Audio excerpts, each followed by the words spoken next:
trong trái tu lâu ba kan ta tian min ma hai tu zanin Christmas ulog zana nang ma ka tu la ti tu te ngai ka tu ra kan lo kan comment imal song na tam tak kan do na trangin kan ren chan to te kan non la khoma heng kan non la khom te la pa iram zau nan la iro puin ti lan na na manan I thainan ikudro puya kan la pai su Kristian mingin kan ron la ne amen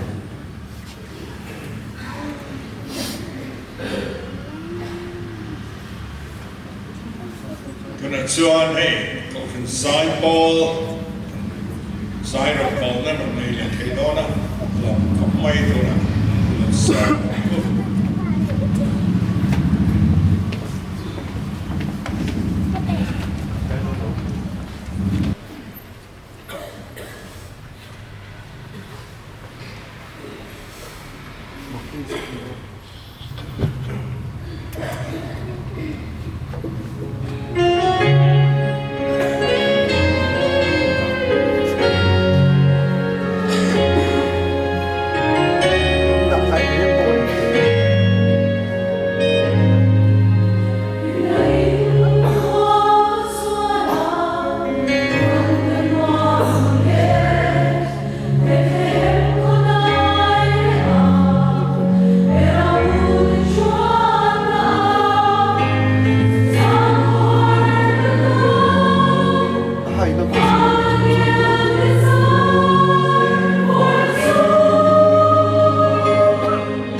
Sir Turpain von Rick, Sir Ho Maya, Ron Hazel, hey, go from Ho Day, and long lady. Do not so on, Pakian, so Moinan, La number, some toilet, Barukna. Live, I can song, and then bar boy, some no, the full, to ring, เขาเวลฉันตั้มตัวเราเพียงตาเพียงเรามันมอยมีรถสิ้นตีเลยที่นานเราสูงนุ่งเป็นหุ่นกลมเป็นรองทังสางากันสักโซเทรนกันทุกเฮลตัวเองเป็นช่วยตัวมันโตให้กินaku takkan tanah amai rongse tua soizo tolong puan karotso soi lem lo fin karon dinga karon puang beng heta pul pita ma pelovin se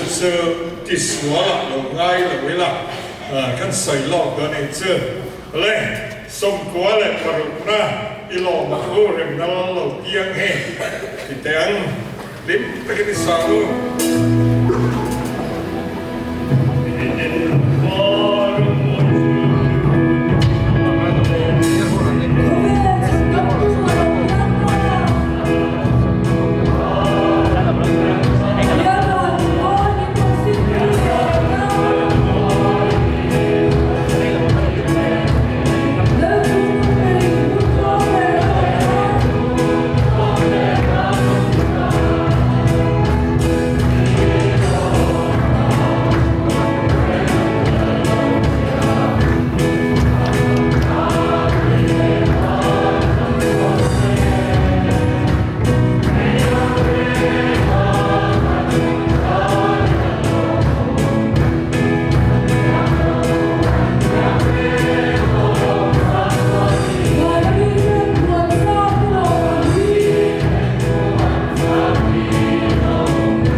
Pathian thu ingai thang lu Isaya bong sari thu hi ala pro dewa bulatang de bhakhyam Isaya bong sari chang so matang hian ingai thang tin lalpa chuan ahaza abelea lalpa I pathian ne na chin chia na dil ro Seol thu takatai mo Vansa takatai mo Atia Ahazai ro chuan Kadil lovang Lalpa po kafia hek lovang Atia Tinani chuan O Davida chung teu Tuna ngai kateu Mihring ti ha hi tilte takte a inrua tani mo Kapathian lam ti ha indu zel ni Chuwangin lalpa ngei chuan chin chia na apeyang chu ngai teu nulathiang lim pakhat arayanga fapa ahringanga aminga Emmanuela asang chanchen tralu kaziak bung khat chang song thum chanchen tra johana ziak bung khat chang song thum Matranga chang sum thu pali thang hi chiar leang tin van tir ko chuan ne na mari lausu pathian ngai sak zong ini e ngai ro irayanga fapa ihringanga aminga chuan I suwa I saturani ani chumidian angani alani yanga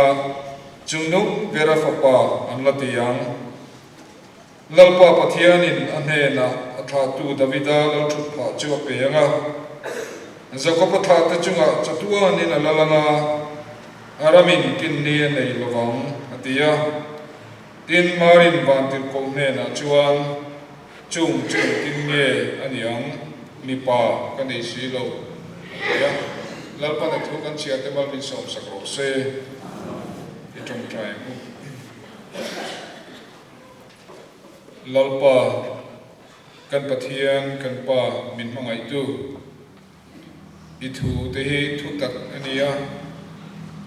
Ithu te hi lalpa kan riat thiam dang chin atlem le a toy le a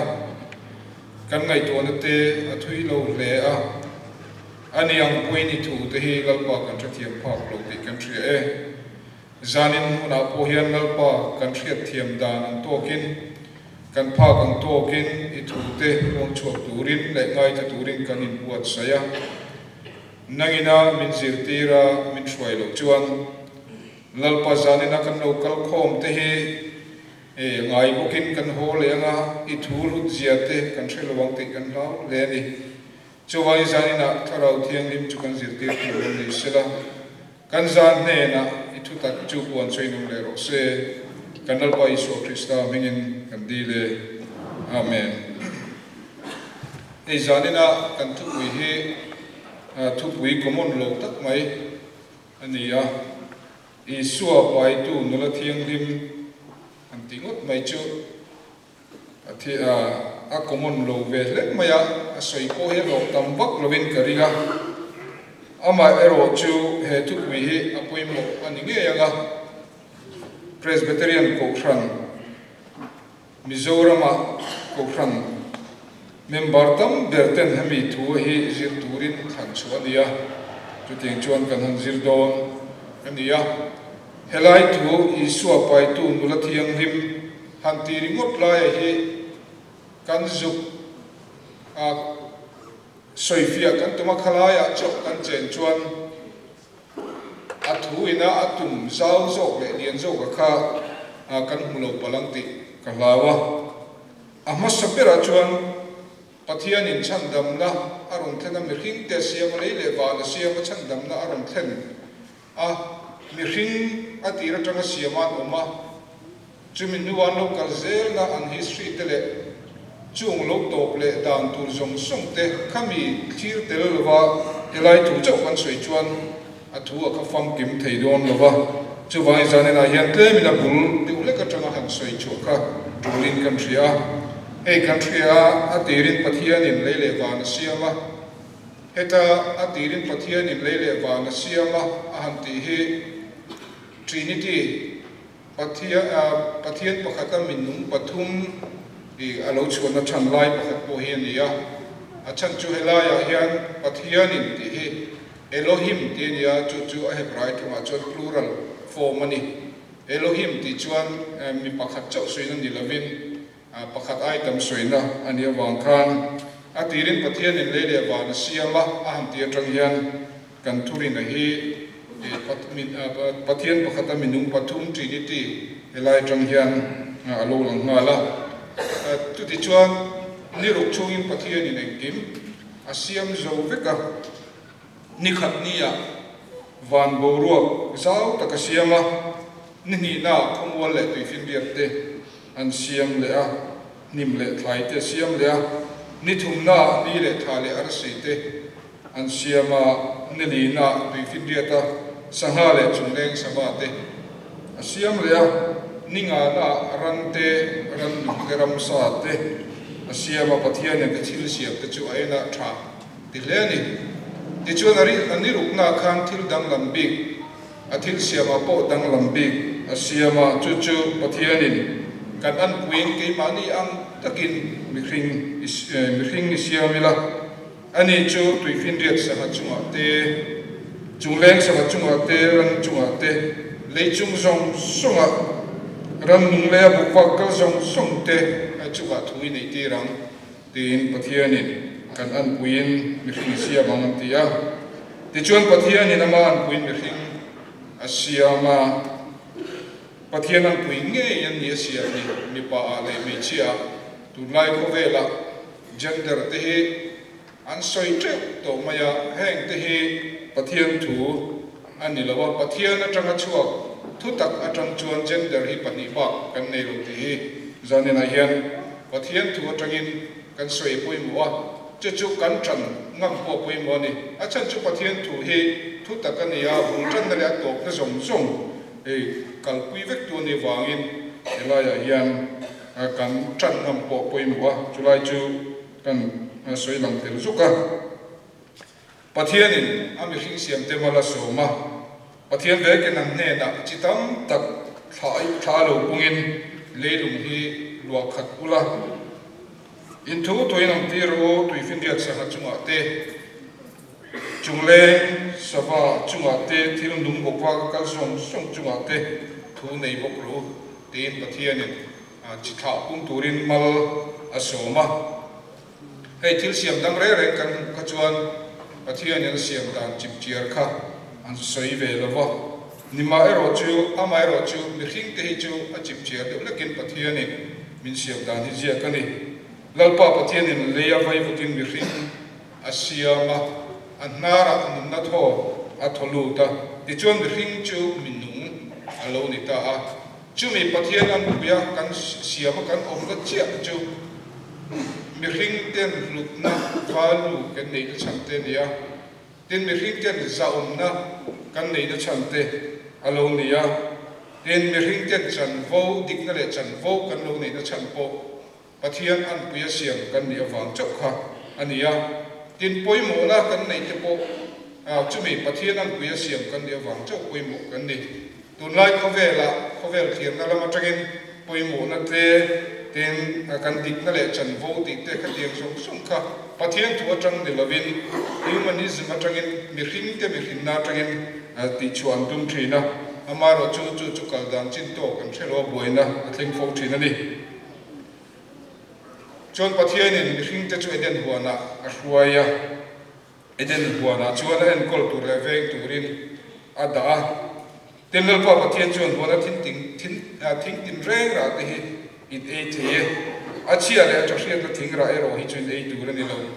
in ei chuan in ei ni la line thing ei tur ni ti in thu apea he tu pe ang chia hi voina ke ni poina kan la som thei lo fo chu alo reng maya mi khing chu pathian tu pe chu bo chia a mi khing chu chiat na boya ai nuk lut ta a chu bi din huna tang chuan mi khing hi ama thuina kal chok thei to lo reng renga chu mi din huna ong reng chuan chatuana khema chatuan boral na lut tur ani to a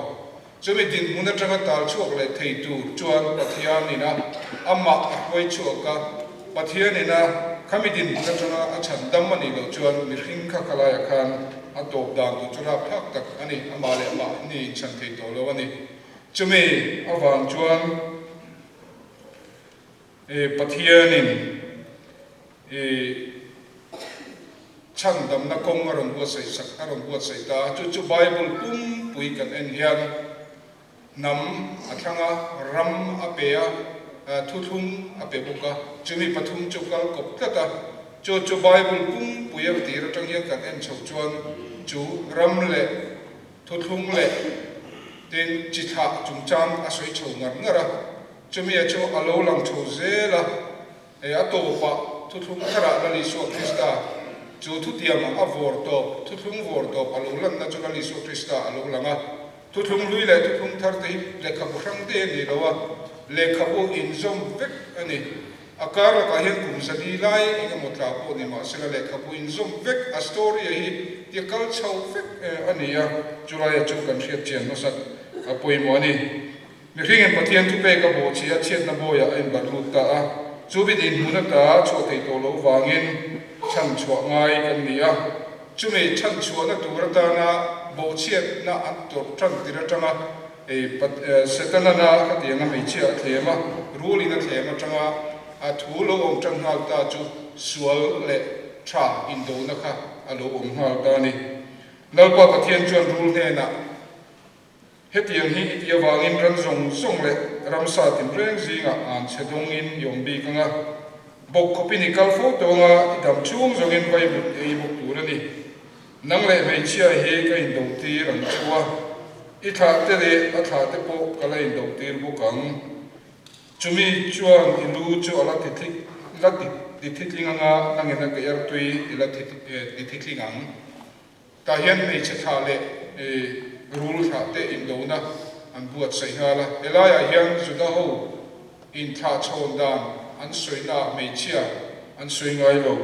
amaro chu helaya hian mei che tha ti kan ho wang hian helai hian nakina anu kum sam tam tak kum dinga mo zap tam taka nulathiam himina chandam tu alo akhin dan tu kha elai tang hian kan lo lok diam to Genesis bung ni chang som pri som panga vela hian ting chuan local vek do ni heta hian sual le thai do tu kan muwa sual do tu chu mei se thami ani ti kan thei nga ani tha tu chuina chu da hobin mei chia tangin an chui ngai lawa chu wangin helai tu hi nula thiang ni pakhatarai nga fa pa ahringa nga aminga Emmanuela an sang ti kha ko ngal ni ti helai tangin kan thei thei ome Pathian hian achatuan thil tum hi voile khata ron puang chuak ngal tup ni se bring te hian kan dong song thiam lo nga chu wangin un rei tak chungin zol nei te ka anam than Israel te chanchina khan tlem te in chu tiang chuan ar hemi chandam na lo theng tu ra hi Pathian in ron puang thina chumi chu Bible cheer chin Pharisai kan tite le khaziak tu kan tite Bible uluk taka cheer nun na om ni ar tu ten an cheer tang khang la ya shillok na mesia local dan tu chanchim lo in zep waka an shrepe kani zanina kan thupui in na Isaiah bung sari chang som pali chu wangin lalpa nge chuan chin chen na ka peng chunga ngai te u nula thiang ni pakhatarai nga fa pa ahringa nga aminga Emmanuel an sang ti te hi andal pa Isu Krista lo pian don kun lai vela khan le khaziak tu te Pharisai te le khatiam mi ho khan an shachiang mani heng thrillok na logum to sa te hi chu wangin Israel nam ai wa athi tur thu te khoya pian tur nge ani ti te enga tanga piang tu ne khoi khua nge pian dona engtin nge ronga bol dona engtin nge Israel namtana atur dan tur ti zong thrillok na ka heng Pharisai kan ti te le khaziak tu kan ti te khati la ya pui thiam lal kan ti te ho zong khan an thane emani message tu chang thrillok na zong he an siat chen tu an en chen chuan lali so Krista khan aron lo ting vekati mai la zanna kan tu pi Isu pai tu na thiang nim po he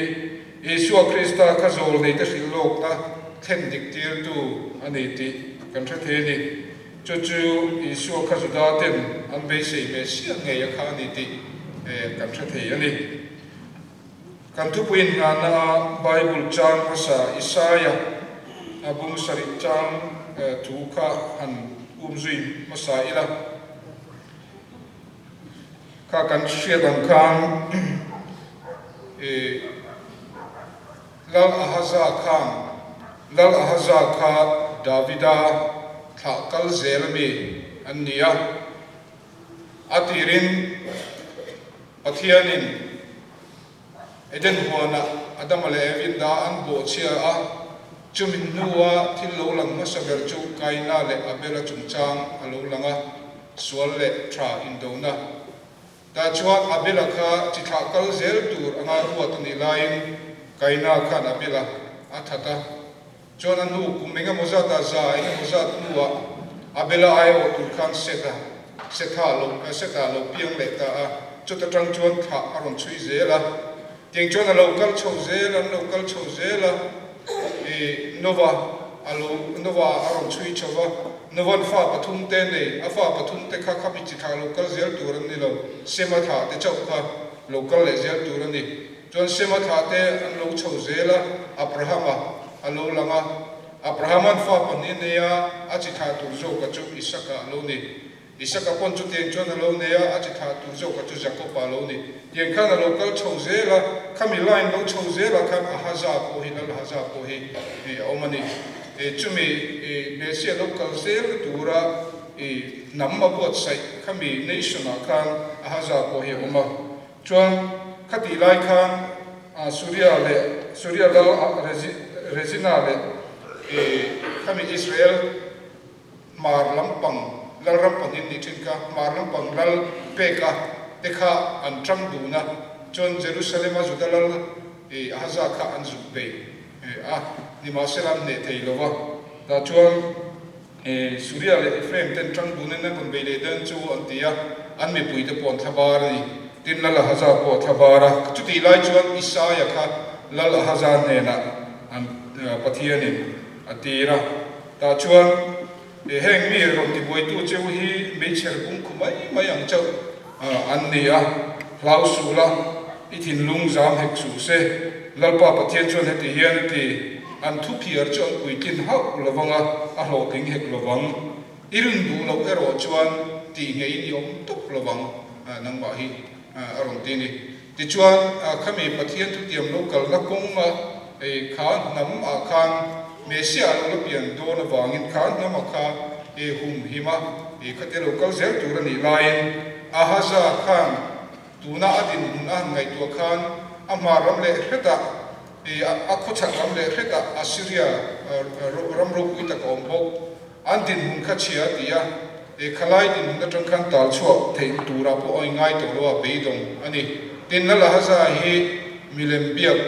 ching te jinga mi kha ya fa te po moleka ma a meya e thil na lang tu kha meya kal tang ti ra lang tu kha ani veya suda lal ho ji nga chuan lal ingani thalok tak anga soi kha ani ti chuan haza kha chu kha tenga la ni so Krista mesia lo pian na tu kal kong mun poi mo tak chang ni ma sela kha in nam thu thunga ta na mesia lo kal ta kong tu an bot sai tu kha chin chie na dil ro in nam hi hetiang yan mi in rom nor chin ma chu sela rom be chin ma sela har sana tin reng in nam hi rom chim chin ma sela e in nam he ral don lo re ga he in nam atang hian Davida atha hian mesia lo kal do na ti in chin chin na dil ro ti ani ma sela haza chuan adu lo wa chin chin na po kha dil du lo ani ti kan huwa ani kha bi milem piak na lama e zudate Israel fa te hloi tu pakhat kha ani ve bok re ani ti chuan chin chin na adil du lo ta ka khan pathian zo khan Isaya kal kam khan haza bele a nangman chin chin na chu tianga imu du si lo chuan he nama he araldon laba he nama hian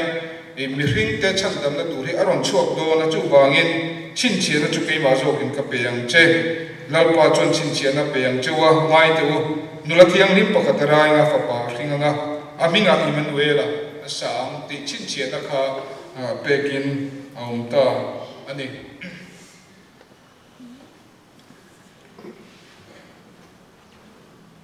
hey ahaza he BC zasari som thum pani atra zasari som profel Bible thu kan han soitin te thu thum luemi po he historical fact e khovela thil theng tak tak leya thil theng tak tak ani ti he e kan thiat thar hi poi mo khopin ka ria Bible te he esopathon thu ang maya azir tir ringot mai zonga mai to thei tak mai ani amaro chu Bible hi Bible a hian thil tam tak oma history ziana a oma tin hla thu te oma Urlawk te a oma tin te khin thu te a oma tin chu ba ka zirtir na thu te instruction kan ti te khatiang thil tam tak kha oma ni chu wangin tuna kan han soi a haza te ang te hi chu history ya khan kulai rama thil theng tak tak ani ti he kan ril ruwa bungila ti chuan heng thu ate hi a hlule zuala ni pathian thu kan hriat thin te poi hi a hlule zuala ni chu waina lal hun chung te kum te kha kan han soi lang zok ani kha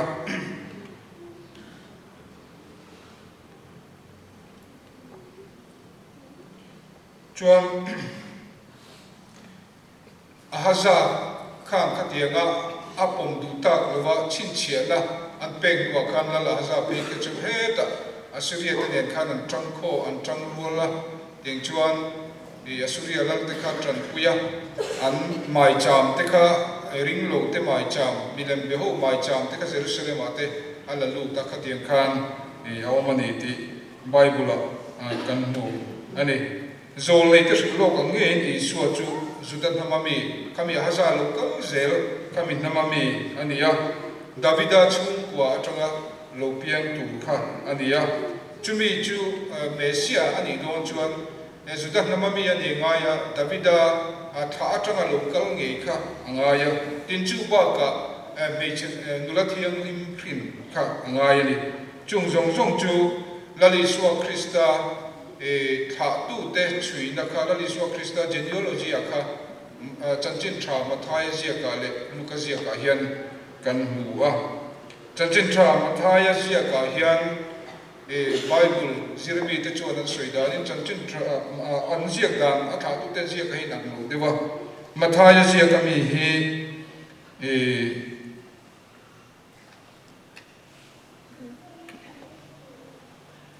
Josepha chi kha kal kong zo ka kha anon ziak ka he ta Abraham tha thlengin an ziak chua ka the chuan Abraham atangin aron chui chara chuan khami tha tu te kal kong karon chui zela chuta chuan Isua Krista aron chui to pa Luka ve thung ero hi chuan Isua Krista tangkhan an chui chana ale zongin tian an chui chong ve thunga ta chuan Adam thleng khan Isua Krista hi chuan chanchin tha Luka hi chuan a chui chong nghe chui chowa kami ain an lo na lai pokha acha cho khoi zo ka pokha ni ta sela kong le lama chuan Isu Krista khan dula thiang lim khrin kan ti si chuan mi patel lo khrin ani si chuan Josepha tha atanga lokal ani don chuan Davida tha ami kha ani thelong na kha om be tak maya kong le lama mari so ka pokha Davida tha ami tho ani awang khan ta chuan nula thiang lim in akhing kan han ti pokha na pai han ti pokha Davida tha ami tho ani zia kha Luka zia ka tanghian kan hu thei ani chuan kan tu pui ina asoidanin ai then thanda nang hian an soita ila Yesu apai tu nula thiang him chu Josepha nu pui bol nula thiang him ani an ti le pot maya kumsang kumzasari malam dea kan china kan chiara kha Isaiah bung sari tu kha lali suwa Krista lo pian ma kumzasari orvel athil kheng Isaiah alozia chua alo khilo ka nia Isaiah khilo tu kha eng huna nge lo khenga eng tika nge lo khenang ti kha anua zol nei te pokhan an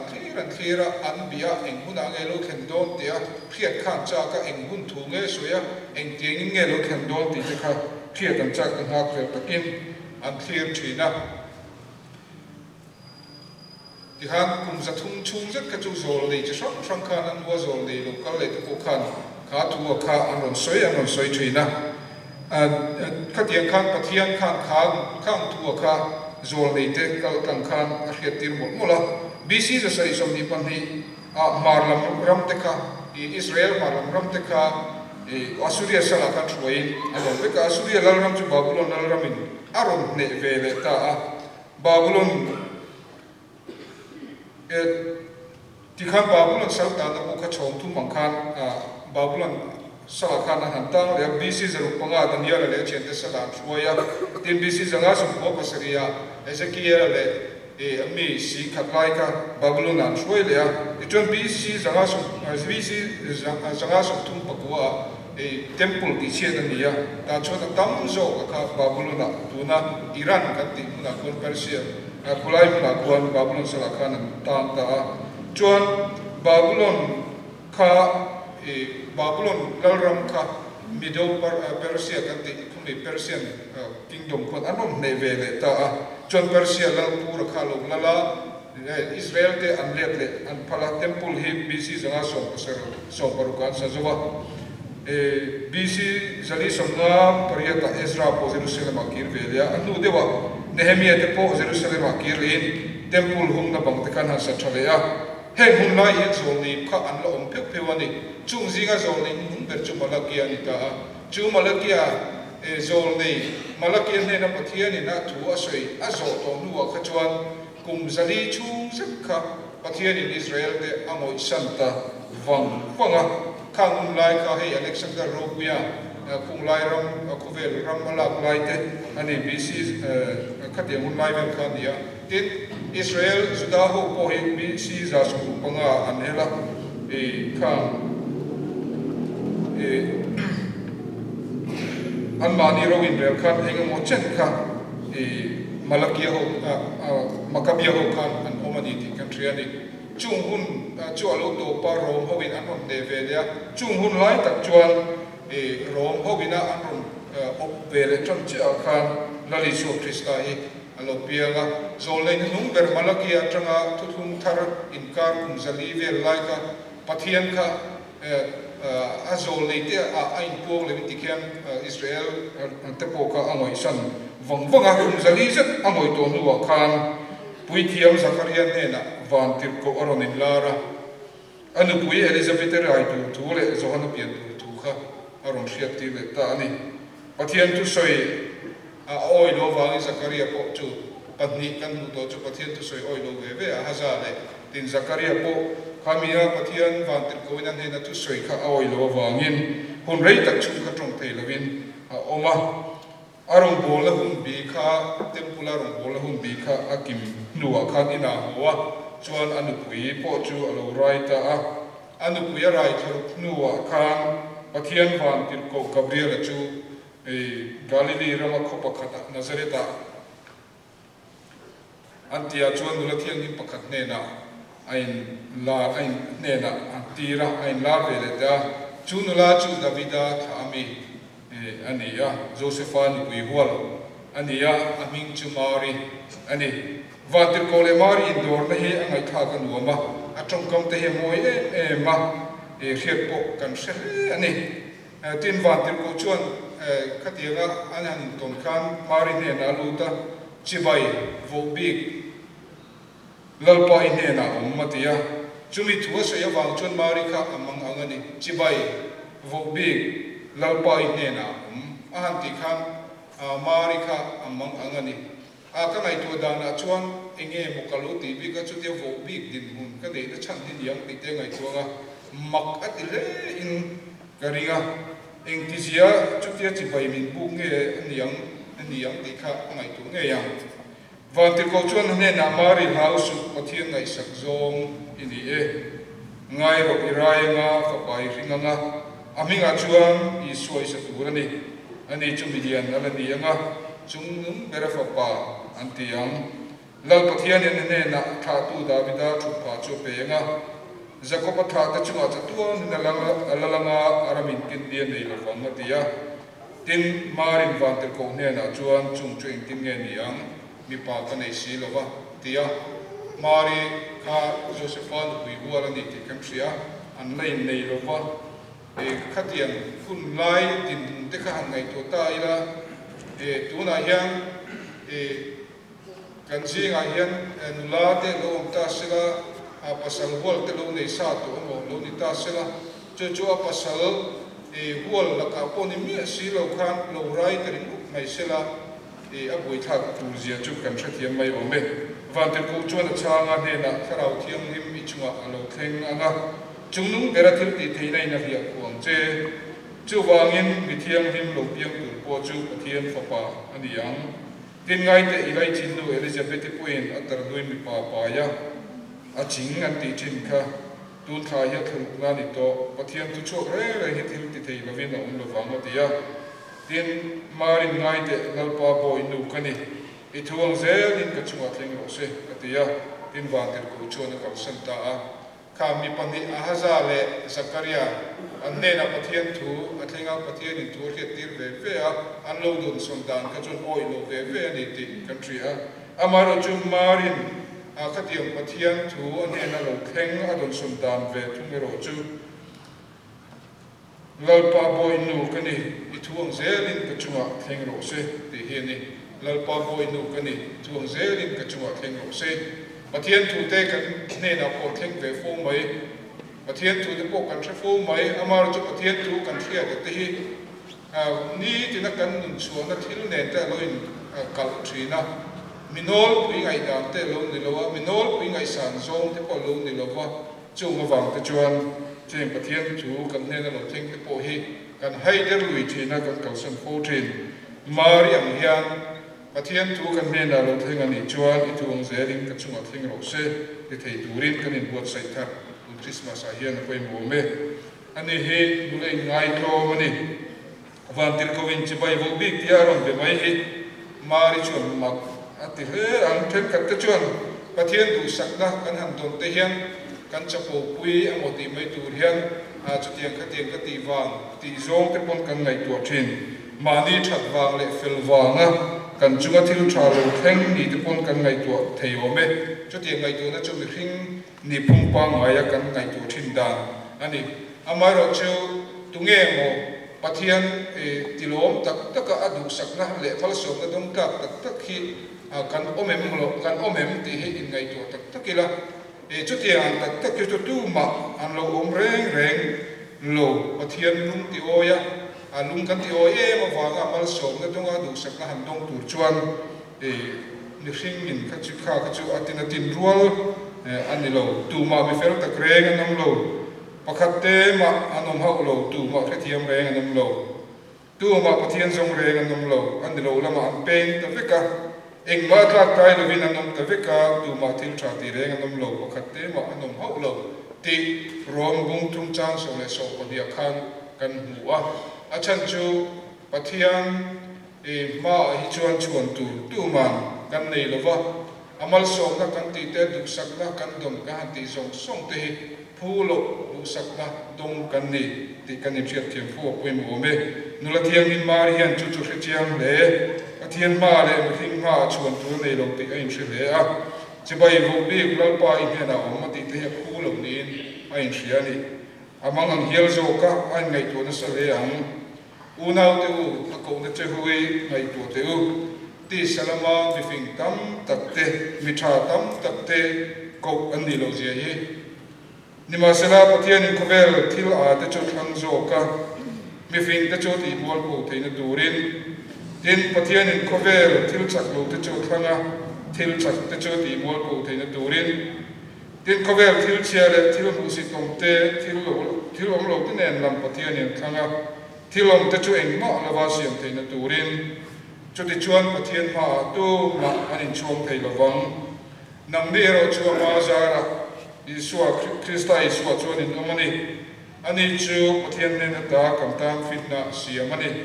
felna te thiam himna te thanna te nen chuti chuan an sia kan kha na chuang piang in lalpa chuang se ato bera chuan pathian thu zo marian pathian thu zo mani ti hi toi te in an sui le ila Josephine we hold ring chunga han rai tak mai tu chu aril ru wei ngotang mei chia chon siwang tu thiam le zolin karing apasal wol in ngai dan tu te van tlang in en dan tu te rin hel na ne na thir tu te chan dan tu te chung thil te chu mi te ne na soi fe dan tu te ngai tu tu kha tam khop mai pathian thu kan chunga lo thleng thin hi minol wi ngai dan an lo fo thina mi nang thiam lo fo thina minol wi ngai dan le thir dan kal te ni fu zo thin ani samuel chuan nge samuel abung so punga chang som ni pania kan hua chuan lalpa thu som chu alo mangin hal hal thil han le in thoina te hi alo nem ni ngai te in thoina ai thoi chu thazo ani tin alo soya thoi na hi Kristian te ni ma na bul pui ani bul pui ani chang chu kan lalpa isu Krista ngai po kha thoi na wanga kami chan na kong min bua sai saka kan aya thi kan ta na kan na siam na ka thoi na kong ani heril ro Krista isu ko mbukha nang mania ro se ani zongin pathian anga oma pathian tu ko chu thil thak le thea arot lova mi hring te anga lo piangin boy anga ain siama ama ain ti zo ka tin mi hring anga lo omin ain ngai to ma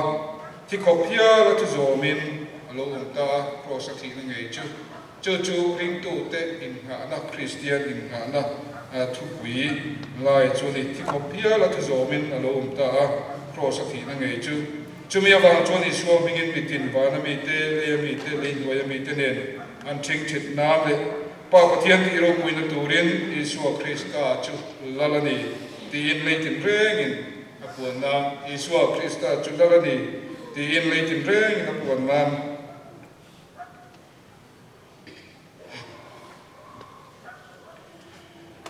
Pathian in ani chu na satakin a choi moi ve ta thunga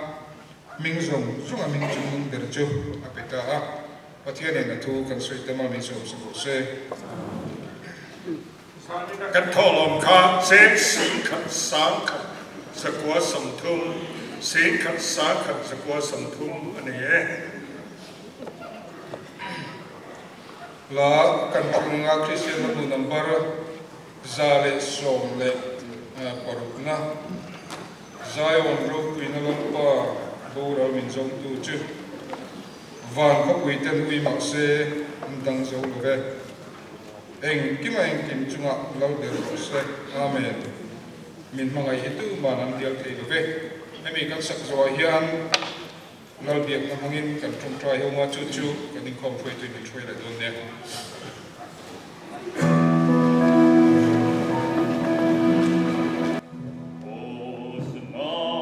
Zelling